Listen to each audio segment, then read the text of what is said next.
Бүгінгі біздің тақырыбымыз мектеп жасына дейінгі балаларға аппликацияға үйретудің міндеттері мен мазмұны.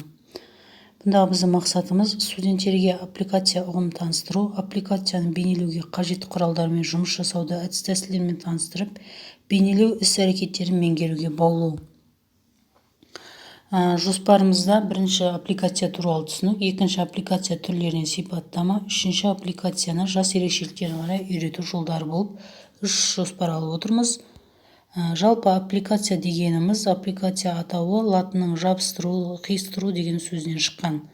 Аппликацияны қолданатын материалдарға қарай 3 топқа бөліп қарастыруға болады. Бірінші түрлі қағаздармен орындалатын аппликация, екінші әртүрлі мата, киіз, тері, шүберек тағы басқа қолданумен орындалатын аппликация, үшінші табиғи материал, сабан, ши, қамыс тағы басқа қолдану арқылы орындалатын аппликация. Аппликация жалпы 10 ғасырда Италия мен Испанияда, 17 ғасырда Германия мен Францияда пайда болған. Аппликацияның целлюлоидтік түрде орындалуы 18-19 ғасырда Россияда жақсы дамыған. Жалпы 16 ғасырда қағаздан аппликация жасау пайда болады. Келесі 100 жылдан бұл өнер онан әрі қарай дами түседі. 17 ғасырдың басында Францияда қағаздан жасалған целлюлоид модаға айналады да аз уақыт ішінде Европаның барлық елдеріне және Ресейде кеңінен жайылады. Үй қабырғаларына шағын целлюлоидтік портреттермен, тұрмыстық көріністермен безендіріле бастайды. Целлюлоид деген сөз 17 ғасырдағы француз чиновнигі Этилен целлюлоидтің фамилиясынан келіп шыққан. Ол молдаға еліктей отырып қағаздан өрнек оюмен айналысқан еді. Ол туралы неше түрлі оқиғалар айтылып та жүрді. Бір күні тіпті бір суретші оған көлеңке тәріздестендіріп карикатура салды.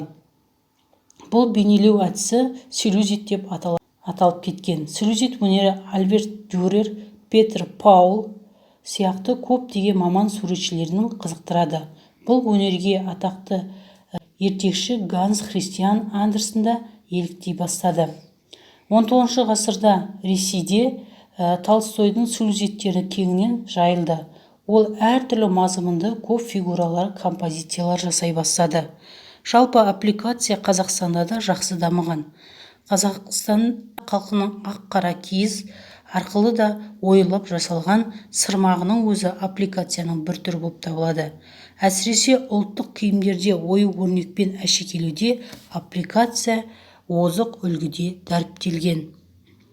Аппликацияға қажетті құралдар. Жалпы аппликацияны мектеп жасына дейінгі балалармен жұмыс жүргізу барысында мынандай құралдарды қолдануға болады. Түрлі түсті қағаз, табиғи заттар, түрлі түсті қатты қағаз, мата, салфетка, түрлі жіптер, желімдер, қайшы. Қайшыны мектеп жасына дейінгі балаларға ұзындығы 120 мм шамасындағы басы ұшқыжы емес, доғал түріндегі қайшы түрлерін қолданамыз. Жалпы мектепке дейінгі ұйымдарда аппликация арқылы жасалатын іс-әрекеттің бір түрі болып табылады. Аппликация бейнелеу іс-әрекетінің балалар сүйетіні жұмыстарының бір түрі. Балалар қағаздың ашық түсі, фигуралардың сәттілікпен үйлесімді орналасуы, қию мен жабыстыру техникасын оларда үлкен қызығушылық тудырады. Жалпы бұл аппликация арқылы біз баланың эстетикалық талғамын, шығармашылық қабілетін, қол моторикасын, логикалық ойлауын дамытамыз. Аппликация жасау технологиясы мынандай жұмыс кезеңдерінен тұрады. Аппликация жасау үшін зат, сюжет, ою-өрнек таңдалады.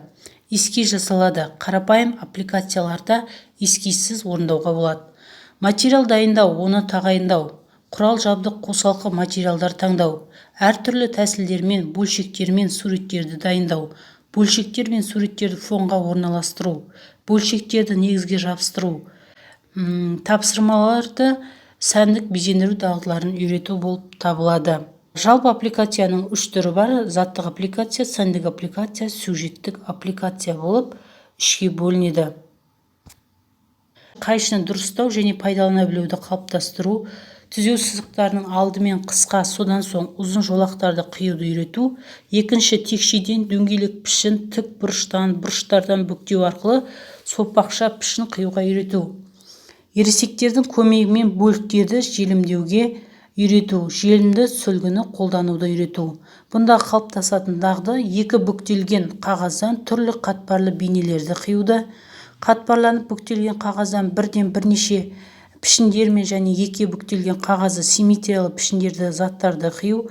Үшінші, елестету бойынша бірнеше бөліктерді заттарды жасауды. Төртінші, жырту тәсілімен жапсыруды орындайды. Сюжеттік аппликация деп отырғанымыз барынша күрделі заттарды, жануарлардың пішін бейнелеу, заттарды қағаз бетіне орналастыру, дағдыларын қалыптастыру. Композицияны құрастыру кезінде заттар мен нысандардың көлемі бойынша ара қатынасын ескеру болып табылады. Дөңгелектердің және сопақша пішіндерді қию дағдыларын жетілу, тар жолдардағы көлденеңнен қию, ашылған бұрыштарды қиюға бекіту, балаларға қағазды заттарды орналастыру дағдыларын үйрету. Жапсыруды құрастыру барысында объектілердің көлемі бойынша қатынасын, заттардың бөліктерінің пішінін, құрамын, қатынастарын көре білу іскерлігін меңгерту болып табылады. Жалпы бұндағы күтілетін нәтижеміз тәсілдерін таңдайды және негіздейді.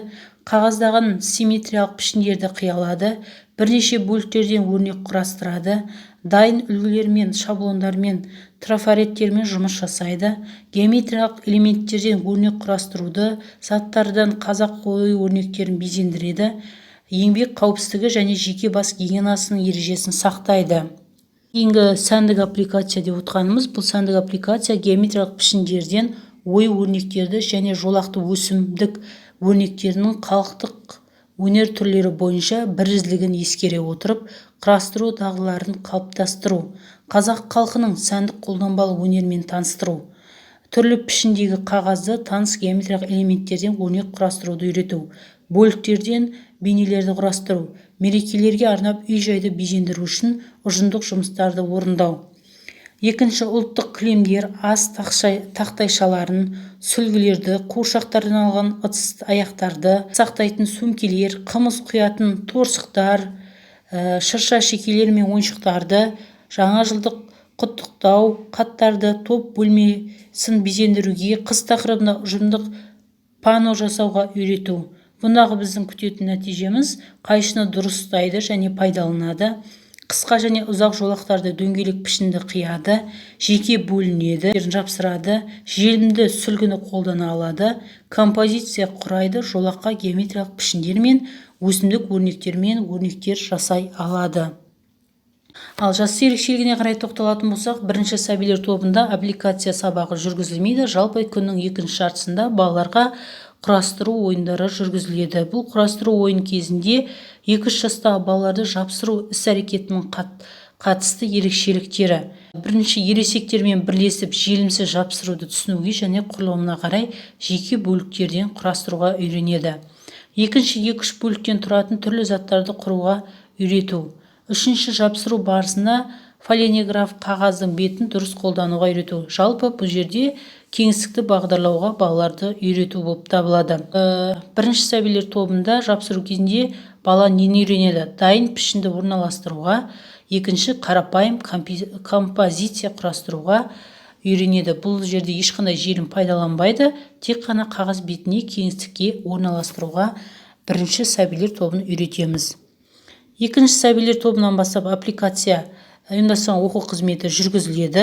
Аппликацияны үйретудің міндеті: бірінші, бұл жаста қайшы берілмейді, барлық формалар мен сюжеттерді дайын күйінде алады. Екінші, негізгі түрлермен танысады, түстерді салыстырып айыра білуге және дұрыс атауға үйренеді. Үшінші, сәндік аппликация сабағында балаларды ырғақпен симметрияны сезініп дамытады. Жоғарыдан төменге бұрыштарды ортасында, жанында, қатарында, бір-бірінен кейін сияқты кеңістік ұғымдарын меңгереді. Жалпы кеңістікке орналастырып, ақ қағаз бетіне орналастыруға үйретеміз. Бесінші, негізгі бағдарламалық міндеттерге формаларды қағаз салу мен жабыстыру тәсілдерін үйренуге кіреді. Аса ауыр тиетін жабыстыру тәсілін меңгеру болып табылады. Мына жерде мақтамен жұмыс жасау Аппликацияны үйретудің әдіс тәсілдері бұл жалпы ақпараттық рецепциялық әдістер арқылы балаға біз аппликацияны үйретеміз. Аппликацияны үйрету үшін бала бұл ортаңғы топта қайшымен жұмыс жасайды. Қайшымен жұмыс жасауда қию тәсілдерін көрсетеді. Тік үшбұрыштарды, қисық кесіндерді кесуге, шаршыны диагоналы бойынша кесуге, қағаздың трапециямен үшбұрыш қиып алуды үйренуі. Кеңдік жұмыстарды орындау үшін өте үлкен емес дайын шеңбер, сопақша, гүлдер немесе жапырақтарды, целлюлозиттерді ұсынады. Аппликацияның үйретудің міндеттері қоршаған ортадағы заттардың формасы туралы білімін кеңейте беру қажет. Тік бұрышты, шашны, жолақты, шеңберді, үшбұрышты, сопақшаны айыра білуді және дұрыс атауды үйренеді. Тек трапеция бұрынғыдай бейнелеп салыстыру негізінде анықтайды. Құрылысы анағұрлым күрделі заттық бейнені құрастыруды үйренеді. Жұмыста пайдаланатын детальдардың саны өседі. Үйшіктің енді бірнеше терезелері мен есіктері де болады. Түстеріне айыра білуге үйрету қарқыны жүргізіле береді. Негізгі түстермен қатар бірқатар түстерді пайдаланады. Әртүрлі түс үйлесімдігінің әдемілігін көре білуге үйрету керек. Түсті сезіне білудің аппликациялық жұмыстарда әр құралдардың бір ретін дамыту қажет.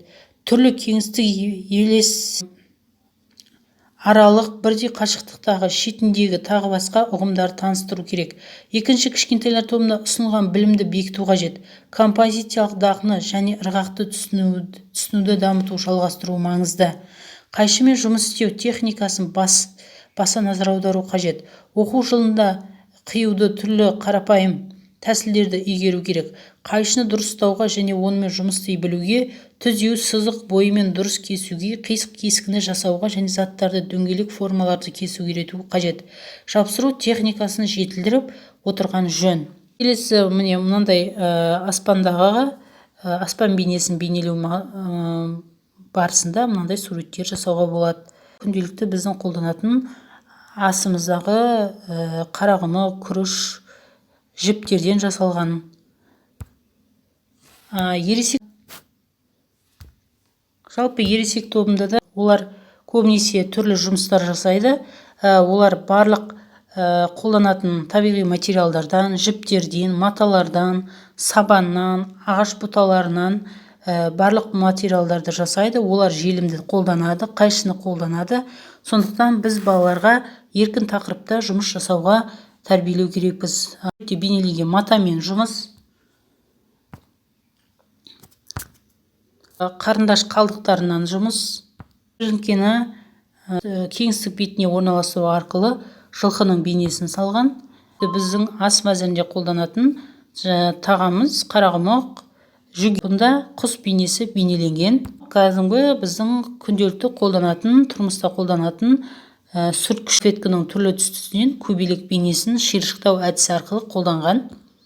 Енді осы сабақты қорытындылай келе біз балаларға, студенттермен жасау мақсатында мен осы бағдаршам кері байланысын алып отырмын. Бұнда көп нәрсені үйрендім, ұнады, алайда болмады деген сияқты. Қызыл түс маған қиын болды, түсіндіресіз бе деген мынандай кері байланыс жасағым келеді. Студенттерге мынандай тапсырма беремін. Үйге тапсырма: технологиялық карта дайындау жалпы жас ерекшелігіне қарай аппликация түрлеріне. Екінші, аппликация түрлеріне, үлгілеріне дайындау жас ерекшеліктеріне қарай үлгі дайындайды.